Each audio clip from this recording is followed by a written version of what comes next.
जय Hind to all my respected aspirants on behalf of Goyla classes. मैं आप सभी का स्वागत करता हूं। जैसा कि आप जानते हैं आपके मीन्स अब कुछ ही दिन रह गए, तो कुछ दिन भी क्या, अब तो है ही आपके एग्ज़ाम, राइट।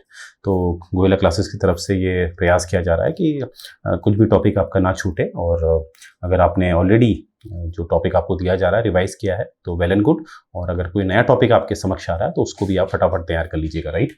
और यहाँ पर जो भी पढ़ाया जा रहा है उसको दो तरीके से आप इस्तेमाल कर सकते हैं। या तो आपको डायरेक्ट उससे संबंधित प्रश्न मिलेगा, या हो सकता है कि आप इसको अप्रत्यक्ष रूप से यानी कि इनडायरेक्ट वे में उसका इस्तेमाल कर सकते हैं, राइट। तो आइए शुरू करते हैं। तो देखिए, पहला क्वेश्चन बना है कि कई प्रयासों और नियमों के बावजूद भारत में तपेदिक टीबी एक महत्वपूर्ण मुद्दा बना हुआ है। टीबी की बात की जा रही है, राइट। चर्चा करना, साथ ही इसको हमने क्या करना है कि एक बेहतर ढंग से निपटने के उपाय भी प्रदान करें। ठीक है, आपने एक सॉल्यूशन देना है किस तरह से जो टीबी है वो एक समाज के लिए घातक होता है, और किस तरह से इसको नियंत्रित किया जा सकता है। इस तरह से आपने एक मीन्स राइटिंग करनी है। ठीक है, तो आइए इससे संबंधित हम प्रश्न देख लेते हैं। आप जानते हैं कि जो वर्ल्ड ट्यूबरक्लोसिस डे है वो हर वर्ष मनाया जाता है 24 मार्च को। ठीक है, और ये इस बार जो हमारे माननीय प्रधानमंत्री जी हैं, इन्होंने कहीं ना कहीं जो वर्ल्ड टीबी सम्मेलन हुआ था उसमें भाग लिया था, और जो उस मुद्दे पे इन्होंने काफ़ी लोगों को उजागर किया गया था, कराया गया था इनके द्वारा कि टीबी को कैसे सरकार ने नियंत्रित किया है। तो यहाँ पर आपने एक बात याद रखनी है कि जो वर्ल्ड टीबी डे होता है वो मनाया जाता है 24 मार्च को, राइट। आगे देखते हैं। ये मैं ऑलरेडी आपको बता चुका हूँ, 24 मार्च को हम इसको मनाते हैं। ठीक है, और इस बार की जो थीम थी ये थी yes we can end TB. Yes we can end TB. तो कहने का मेरा मतलब है, अगर आपके पास कोई प्रश्न आता है मीन से रिलेटेड, तो शुरुआत जो इंट्रो होता है वो आप जो भी तथ्य मैं आपको दे रहा हूं वो आपने इस्तेमाल करने हैं, राइट।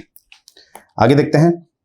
यहां पर आप देखिए, ये आपकी जो बॉडी है, जो होता है ना, इंट्रो देते हैं फिर बॉडी देते हैं, तो बॉडी में आप इसका इस्तेमाल कर सकते हैं कि यहां पर आप देखेंगे कि विश्व में जितने भी टीबी होते हैं उसमें अगर मैं भारत का भाग निकालूं, यानी कि जो शेयर है भारत का उसको निकालूं प्रतिशत में, तो ये निकलता है 28%। ठीक है, तो विश्व में जितने भी टीबी होते हैं उसका 28% भारत में होते हैं, राइट।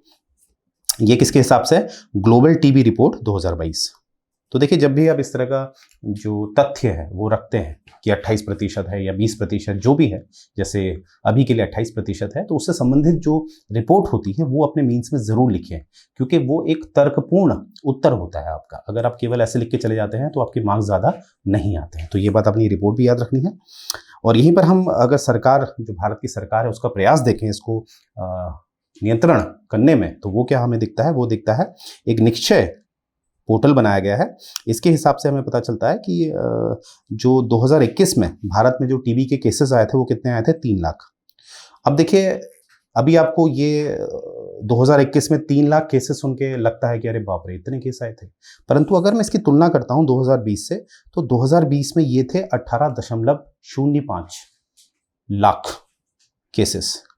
अब आप सोचिए, एक साल में जो 18.05 केसेस थे वो बन गए हैं 3 लाख। तो ये है भारत का प्रयास, जो कहीं ना कहीं हम कहेंगे 90% सफल रहा है टीबी को एक नियंत्रित करने में, राइट। ये बात आपने याद रखनी है। आगे देखते हैं। अब दूसरा जो है आपका ड्रैगन फ्लाई मिशन। ठीक है, ये बहुत इंपॉर्टेंट एक एम्बिशियस मिशन है नासा का, और ये किससे संबंधित है? ये है आपका जो नेचुरल सैटेलाइट है टाइटन, और ये किसकी सैटेलाइट है? ये है आपके सैटर्न की। ठीक है, उससे संबंधित है, राइट। ये आप देखिए, तो सैटर्न का सबसे बड़ा जो नेचुरल सैटेलाइट है, जिसे हम नेचुरल सैटेलाइट को हम मून भी कहते हैं, जो है टाइटन, उससे संबंधित है। ठीक है, तो ये बात आपने देख लेनी है। देखिए, द हिंदू में ये पूरी न्यूज़ आई है, इसलिए मैंने कटिंग यहाँ पर रखी है। तो इस तरह का अगर आपका साइंस एंड टेक्स्ट से प्रश्न बनता है तो आप इस डेटा का इस्तेमाल कर सकते हैं, राइट। आगे देखते हैं। यहाँ पर देखिए, कुछ ऐसा है कि जो टाइटन का जो वातावरण है, एटमॉस्फेयर है, उसमें ज़्यादातर हमें क्या मिलता है? नाइट्रोजन मिलता है। ठीक है, जैसे अर्थ में होता है।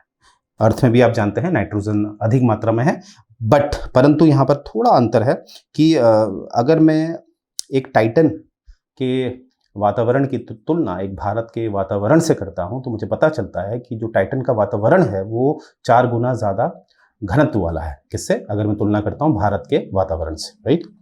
और यहीं पर अब एक और हमें कुछ भिन्नताएं दिखती हैं पृथ्वी में और इस टाइटन में, वो है कि जो टाइटन में हमें दिखता है, जो यहाँ के बादल हैं और जो यहाँ वर्षा होती है वो मीथेन की होती है। ठीक है, किसकी होती है? मीथेन की।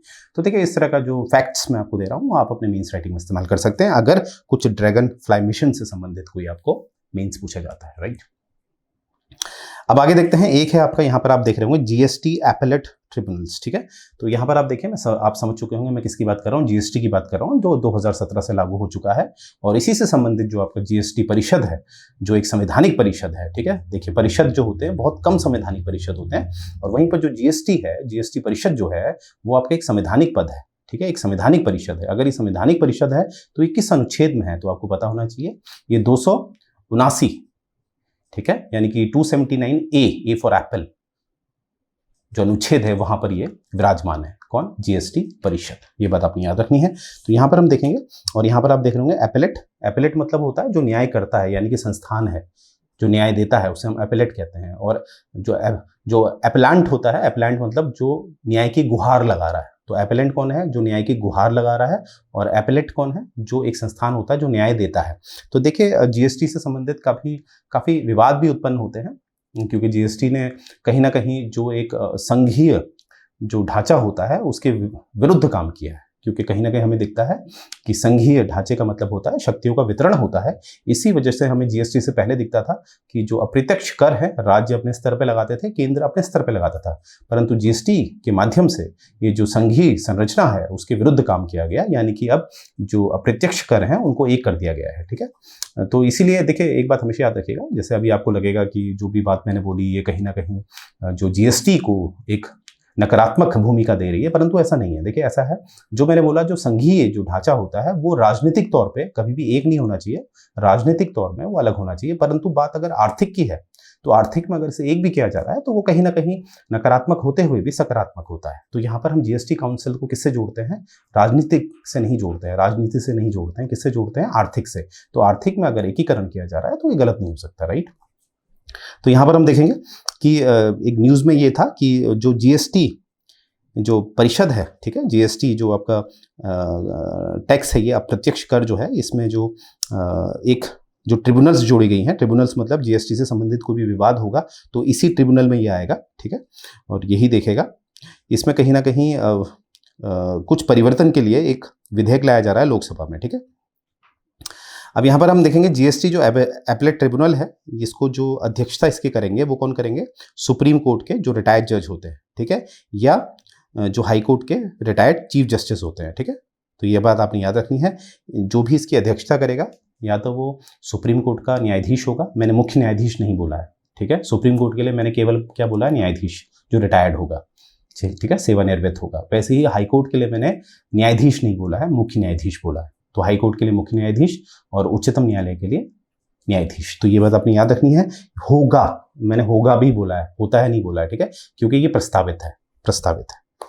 अब जैसे कि आजकल आप जानते हैं मानसून सत्र चल रहा है, ठीक है, क्योंकि ये न्यूज़ आपके मार्च के महीने की है, तो अगर मैं आज की बात बोलूँ तो इस तरह के विधेयक हमें दिखते हैं। ठीक है, अब यहाँ पर आप देखिए, अगर इसकी बात है तो एक बार जीएसटी के बारे में बात कर लेते हैं। आपको मैंने बताया था जितने भी अप्रत्यक्ष कर है, चाहे वो केंद्र लगाता था या राज्य लगाता था, उनका अब एकीकरण कर दिया गया है और इसे लागू कर दिया गया है 1 जुलाई 2017 से। ठीक है, और इसको कहीं ना कहीं संवैधानिक तौर पर लागू किया गया है, क्योंकि ये एक संघीय ढांचे को बदल रहा था, इसीलिए एक संशोधन करना अनिवार्य था इसमें। और इससे संबंधित जो संशोधन है वो है 101। ठीक है, ये बात आपने याद रखनी है। आगे देखते हैं। अब यहीं पर जीएसटी परिषद की मैंने बात करी थी, क्योंकि एक जीएसटी परिषद ऐसी परिषद है जिसको एक संवैधानिक दर्जा प्राप्त है। तो अगर इसे संवैधानिक दर्जा प्राप्त है तो इससे संबंधित जो अनुच्छेद है वो ये है, अनुच्छेद 279 क, या इंग्लिश में आर्टिकल 279A। ये बात आपने याद रखनी है, जिसमें हमें ये आपको एक पिक्चर दिख रही होगी, ये मैंने दिखा रही कि 2021 की मीटिंग हो रही है, 45th मीटिंग थी ये। ठीक है, इसमें आप देख रहे होंगे जो हमारे पीठासीन होते हैं इसमें, वो होते हैं आपके जो वित्तीय मंत्री होते हैं केंद्र के, वो यानी कि वर्तमान में कौन है? निर्मला सीतारमण जी। और बाकी इसमें और भी होते हैं, कुछ केंद्र के होते हैं और राज्यों के हैं। और यहाँ पर पहली बार देखा गया है कि राज्यों का जो भाग है, यानी कि राज्य जो इसमें वोट करते हैं, वो वोट का भाग जो है केंद्र के वोट से ज्यादा है। ठीक है, तो ये भी आपने देखा ही होगा, राइट। अब यहाँ पर देखिए, एक प्रश्न आपका बन सकता है, भारत में विशेष रूप से कमजोर जनजातीय समूह क्या है, जिसे हम क्या कहते हैं? PVTG, PVTG, what are particularly vulnerable tribal groups in India. इस तरह के क्वेश्चन मैंने कहा था ना, कुछ आपको प्रत्यक्ष रूप से मिल सकते हैं, कुछ अप्रत्यक्ष। ठीक है, अप्रत्यक्ष को कैसे इस्तेमाल करना है वो आपका विवेक है। तो आइए देखते हैं आगे। अब सबसे पहला प्रश्न है ये PVTGs क्या होते हैं। ठीक है, थोड़ा देख लेते हैं। जैसे अभी न्यूज में जो था वो कोंडा रेडी जनजाति थी, कोंडा रेडी। ठीक है, ये एक जनजाति है, खासकर ये जहाँ दिखती है अभी आपको पता चलने वाला है झारखंड वाले क्षेत्र में, तो उनके बारे में ये न्यूज में आया हुआ था। ठीक है, तो इसीलिए ये प्रश्न बन सकता है आपका। तो ये सबसे one of the most backward tribal group, यानी कि जितने भी भारत में हमें जनजातीय समूह दिखते हैं उनमें सबसे पिछड़ा है ये कौन सा, कोंडा रेडी जनजाति। ठीक है, और ये ज़्यादातर कहाँ है आपके, जैसे आंध्र प्रदेश हो गया और तेलंगाना हो गया। ठीक है, और ये कहीं ना कहीं हमें दिखते हैं, ये ज़्यादातर कहाँ पाए जाते हैं, ये नदी के तट पे पाए जाते हैं। कौन सी नदी, गोदावरी। ठीक है, ये बात आपने याद रखनी है। और ये आपको दिखेंगे आपके जैसे तेलंगाना के खम्मम में दिखेंगे और आंध्र प्रदेश के श्रीकाकुलम में, ये बात आपने याद रखनी है। और इनके बारे में और देखते हैं। ये ज़्यादातर जो जैसे एक जंगल होता है, जंगल को अगर मैं दो में परिभाषित करूं, एक ऐसा जंगल जो आउटर होता है, जो उतना घना नहीं होता है, और जितना हम अंदर जाते हैं वो उतना घना होता है। तो ज़्यादातर ये जो जनजाति है, जो कोंडा रेड्डी जनजाति है, ये घने जंगल में रहती है, अंदर रहती है बिल्कुल। ठीक है, इस तरह से आप देख रहे होंगे। और ये इसी वजह से क्या होता है कि बाहर जो समाज में क्या चल रहा है, बाहर जो समाज में क्या चल रहा है उससे इनका कोई मतलब नहीं होता, इनका अपना ही एक संस्कृति होती है। राइट, पहले जैसे जब पहले देखा जाता था ये लोग शिफ्टिंग कल्टीवेटर्स थे। शिफ्टिंग कल्टीवेटर्स कैसे होता है, जिसको आप झूम कल्टीवेशन भी कहते हैं, जहाँ पर क्या होता है ये लोग कहीं कुछ उगाते हैं फिर उसको छोड़ के चले जाते हैं फिर कहीं और। ठीक है, जैसे आग लगा के वो पेड़ों को नष्ट करते हैं। ठीक है, फिर वहाँ खेती करते हैं, फिर कहीं और चले जाते हैं। इस तरह का इनको देखा जाता था, जिसे हम एक नोमैडिक, एक शब्द होता है नोमैडिक, उसका इस्तेमाल करते थे, जो एंशिएंट यानी कि प्राचीन इतिहास में हमें दिखता था। ठीक है, लोग एक जगह नहीं रहते थे। ठीक है, तो उस तरह का ही इनका भी दिखता था जब शुरुआती दौर पे, परंतु हाल ही में हमें दिखता है कि ये लोग भी कहीं ना कहीं अब सेटल्ड एग्रीकल्चर, यानी कि नदी के तट पे ये रहना शुरू इन्होंने कर दिया है, वहीं पर ये अच्छी तरह स्थापित हो गए हैं और वहीं पर रहते हैं, वहीं खेती करते हैं। ठीक है, यानी कि हम कह सकते हैं इनका भी इन्होंने अपने स्तर पे विकास किया है खुद, क्योंकि समाज से ये बिल्कुल अलग रहते हैं, परंतु खुद अपने स्तर पे इन्होंने अपना विकास किया है, अगर इनकी इन्हीं से तुलना की जाए। ठीक है, इनकी जो मातृभाषा है वो है तेलुगु। और देखो, तेलुगु से ये भी याद रखना है आपने कि भारत का जो पहला स्टेट बना था, जो राज्य बना था, जो भाषा के आधार पे बना था, वो तेलुगु ही तो बना था। अगर मैं बात करूं 1952 में, 1952 में, अगर आपको याद हो, जो पोट्टी श्री रामुल्लू, जिनकी 15 दिसंबर 1952 को जो मृत्यु हुई थी, उसके पश्चात 29 दिसंबर 1952 में जब घोषणा की गई थी जवाहरलाल नेहरू द्वारा कि अलग सा राज्य बनाया जाएगा, जो कि एक वर्ष बाद 9 अक्टूबर 1953 को बनाया जाता है आंध्र स्टेट, वो किस आधार पर बनाया जाता है, तेलुगु के आधार पर। ठीक है, तो देखिए ये लिंकिंग होती है, जैसे आपके माइंड में इतना डेटा आपका क्लियर होना चाहिए कि आप कोई भी टॉपिक पढ़ते हैं उसे लिंक कर पाएं, तभी तो आपकी मेंस राइटिंग अच्छी होती है। आई टोल्ड यू ना, मेंस राइटिंग क्या होती है। मेंस राइटिंग ये होता है, एक अनुभव से मैं बता रहा हूँ, मेंस राइटिंग ये होता है कि आप उस डेटा को कितना अच्छा इस्तेमाल कर सकते हैं, आप कैसे उसको कहाँ से लिंक कर सकते हैं। देखिए तेलुगु था ना, तेलुगु को मेरे माइंड ने एकदम कहा, वो मैंने आपके समक्ष पहुंचाया। राइट, तो ऐसे ही आपने मेंस राइटिंग करनी है। आगे देखिए, ये अभी बहुत न्यूज में था, नॉस्ट्रो और वॉस्ट्रो। वॉस्ट्रो इसलिए किया जा रहा है कि भैया कहाँ पैसे के हम चेंज में लगे रहे हैं। ठीक है, जैसे आप एक्सपोर्ट इंपोर्ट करते हैं तो वहाँ पर आपका वॉस्ट्रो बहुत हेल्पफुल निकलेगा। ठीक है, तो ये एक बार आपने नॉस्ट्रो और वॉस्ट्रो को पूरा पढ़ लेना है। Right, it's very very important, क्योंकि न्यूज में काफी था। ठीक है, अब ये देखिए, ये बहुत इंपॉर्टेंट है, ये है आपका एनिमी प्रॉपर्टी इन इंडिया। यहाँ पर आप देख रहे होंगे, एक है custodian of enemy property for India. देखिए मैं आपको बताता हूँ, सबसे पहले समझिए कि एनिमी प्रॉपर्टी क्या हुआ। ये दुश्मन, एनिमी मतलब दुश्मन। देखिए कोई भी व्यक्ति जो या तो पाकिस्तान चला गया है या माफ कीजिएगा चाइना चला गया है, आई रिपीट, या तो पाकिस्तान चला गया है या चाइना चला गया है। ठीक है, और उसकी जो संपत्ति है भारत में, अब उसका क्या, तो इसीलिए उनकी संपत्ति को एक दुश्मन की संपत्ति की श्रेणी में रखा गया है, एनिमी प्रॉपर्टी। ठीक है, तो यहां से हमने क्या देखा, अगर मैं यूएसए चला जाऊं और मेरी संपत्ति भारत में है तो वो एनिमी प्रॉपर्टी नहीं कहलाएगी। मैं अगर या तो पाकिस्तान गया या चाइना गया तभी मेरी प्रॉपर्टी क्या कहलाएगी, एनिमी प्रॉपर्टी। अब आइए देखते हैं कि जो लोग थे भारत में रहने वाले, जिन्होंने नागरिकता ले ली है पाकिस्तान की और चाइना की। ठीक है, after living India in the partition and after 1962। ठीक है, या तो पार्टीशन के दौरान वो चले गए या 1962 में आप जानते हैं चाइना के साथ हमारा युद्ध हुआ था, तो उसके बाद वो चले गए पाकिस्तान या चाइना, तो हम उनकी जो प्रॉपर्टी है भारत में वो क्या कहलाएगी, एनिमी प्रॉपर्टी कहलाएगी, ठीक है। और ये जो एनिमी प्रॉपर्टी है, ठीक है, ये किस अथॉरिटी के द्वारा ये एक जब्त कर ली जाती है, वो है आपके custodian of enemy property for India. ये सीपी जो है, CEPI, ये कस्टोडियन है, यानी कि एक संस्थान है जो इस प्रॉपर्टी को अपनी कस्टडी में ले लेता है, अपने संरक्षण में ले लेता है, ठीक है। और ये जो CIPI बनाया गया है, ये किसके द्वारा बनाया गया है, ये बनाया गया है एनिमी प्रॉपर्टी एक्ट 1968 के द्वारा, यानी कि ये एक कानूनी निकाय है, यानी कि कानूनी संस्थान है ये CEPI अपनी शक्ति किससे लेता है, एनिमी प्रॉपर्टी एक्ट 1948 से लेता है, राइट। ये बात आपने याद रखनी है। अब यहां पर हम देखेंगे ये असल में क्या था कि इसमें कुछ संशोधन किए गए थे, ठीक है। तो the amendment of the act, enemy property amendment validation act stated देता, अब इसमें क्या कहा जा रहा है कि जो पाकिस्तान चले गए हैं, चाइना चले गए हैं, ठीक है, अब वो वापस आके कोई भी क्लेम नहीं कर सकते हैं, ये प्रॉपर्टी हमारी है, ठीक है। ये बात आपने याद रखनी है, राइट। और ये एक एनिमी प्रॉपर्टी से संबंधित था, तो आप इसको, अगर आपका कोई भी प्रश्न आता है रिलेटेड टू पाकिस्तान या रिलेटेड टू चाइना, तो आप इसका इस्तेमाल कर सकते हैं CIPI का, ठीक है। तो मैंने भी बोला था आपने कि मैं आपको फैक्ट्स दे रहा हूं और उस फैक्ट्स को कहां आपने इस्तेमाल करता है वो आपका विवेक है, राइट। आगे देखते हैं, दूसरा देखते हैं। यहां पर हम बात करेंगे कि एक टारगेट है डिफेंस मिनिस्ट्री, यानी कि रक्षा मंत्रालय जो है उसने एक टारगेट बनाया है 2024-25 का कि जो डिफेंस एक्सपोर्ट है उसको $5 बिलियन किया जाएगा, ठीक है। $5 बिलियन किया जाएगा, जो वर्तमान में है $1.5 बिलियन, ठीक है। कितना है, तो ये कहीं ना कहीं आप देख रहे होंगे कि काफ़ी एम्बिशियस टारगेट है एक रक्षा मंत्रालय का, राइट। और इसी बात को कहीं ना कहीं जो PM साहब है हमारे, उन्होंने भी कहा, बोला था, जो एरो इंडिया जो हमारा 2023 में बेंगलुरु में हुआ था, वहाँ पर यही बात किसने उठाई थी, माननीय प्रधानमंत्री जी के द्वारा भी, राइट। तो ये बात याद रखिएगा। अब देखिए यहाँ पर क्या है, कुछ इससे संबंधित हम गवर्नमेंट का डेटा देख लेते हैं। ये है आपका गवर्नमेंट का डेटा, जो भी मैं आपको बताने जा रहा हूँ कि जो भारत का निर्यात है रिलेटेड टू किससे, डिफेंस से, वो दिसंबर 2022 तक कितना था, 6058 करोड़, यानी कि 6058 करोड़ रुपीस, ना कि डॉलर, ठीक है। ये था, क्योंकि जो इंडिया अपना, जो भी भारत की सरकार जो भी अपना डेटा देती है वो डॉलर में नहीं देती है, वो ज़्यादातर किस में देती है, इंडियन नेशनल रुपीस में, INR, ठीक है। India defence export have grown up by 334%, right. देखिए कितनी अच्छी बात है। इन पास्ट 5 ईयर्स में कितना बढ़ाया हमने, 334%। तो दे टच नियरली 13,000 करोड़ इन 21-20, ये वित्तीय वर्ष जो है 2021-22 में 13,000 करोड़ पहुंचा है, ठीक है। तो ये डेटा आप अपना इस्तेमाल कर सकते हैं मीन्स राइटिंग में, ठीक है। अब यानी कि देखिए एक सिंपल सी बात है, कोई भी देश जो है वो अगर एक्सपोर्ट कर रहा है, जो डिफेंस से रिलेटेड जो भी वस्तुएं हैं, ठीक है। एक्सपोर्ट का मतलब क्या होता है, एक्सपोर्ट को अगर मैं साधारण शब्दों से समझूं तो यहाँ पर पैसा आता है और वस्तुएं जाती हैं।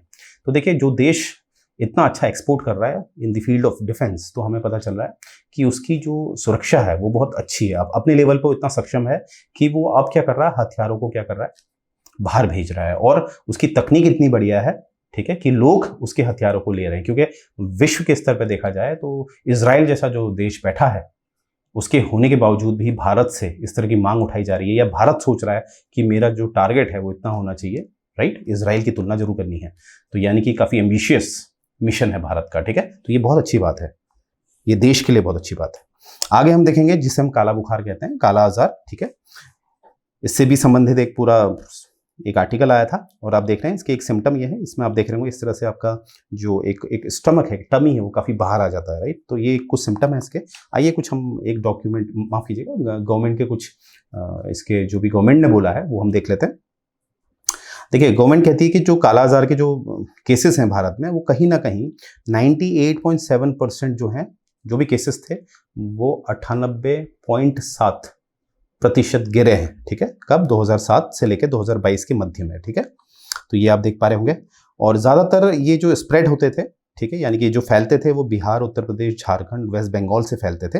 और कहीं ना कहीं अब हम देख रहे हैं कि कहीं ना कहीं ये जितने भी मैंने आपको राज्य बताए, बिहार, उत्तर प्रदेश, झारखंड, वेस्ट बंगाल, इन्होंने अपने आप को कहीं ना कहीं कह दिया कि इन्होंने अपने अपने स्तर पे जो ये काला अजहर है इससे छुटकारा पा लिया है, ठीक है। यानी कि इन्होंने ऐसा प्रयास किया है कि अब काला आजार के केसेस इनको कोई भी नहीं दिखता है।